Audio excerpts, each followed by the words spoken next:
The FBI acknowledging it is struggling to maintain surveillance on the growing number of homegrown terrorists, and now it's asking local police departments for their help. Now, for more on this story, let's bring in now former NYPD detective Tom Ruskin. Tom, thanks so much for joining us here on Newsmax Prime.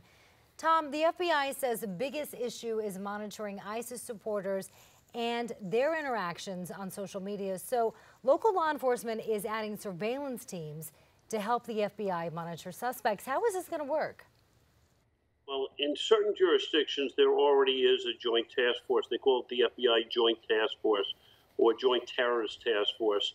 And it's made up of local law enforcement already. It's also made up of FBI agents and other entities within that respective jurisdiction. Other jurisdictions are just going to have to give detectives and surveillance experts to be able to work with the FBI to be able to surveil the people that they think may be of suspicious nature. Tom, obviously you were with the NYPD as a detective. The level of professionalism and resources there is one thing, but during my days in Congress, I would hear from smaller departments saying that the Bureau kind of looked down on their investigative skills. Is that a fair criticism?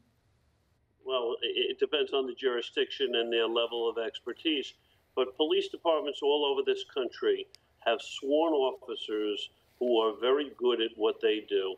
And if they don't have the talent, then they know where to reach out in their area to be able to find the talent. And I think the FBI is very smart in reaching out to these departments and seeking their help. But are they trained? I mean, are they equipped to handle the task at hand?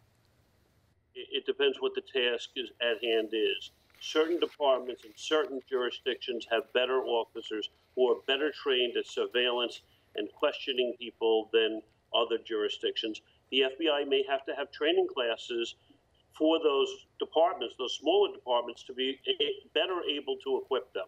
And not to disparage either the Bureau or those smaller departments, but a case in point, that event last month in Garland, Texas, the FBI monitored those suspects coming in from Phoenix, lost track of them. Local law enforcement stepped up and ended that situation. Final thoughts in about 40 seconds, Tom. Basically, this is an all-out effort. This is an all-in game. And at this point in time, to be able to defeat anyone who potentially could be a homegrown terrorist or someone coming back here to do us harm has to be stopped at all costs. Tom Ruskin, former NYPD detective. Sir, we thank you very much for your time. When we come back, Alan Dershowitz on the legal implications of the indictment of former House Speaker Dennis Hastert.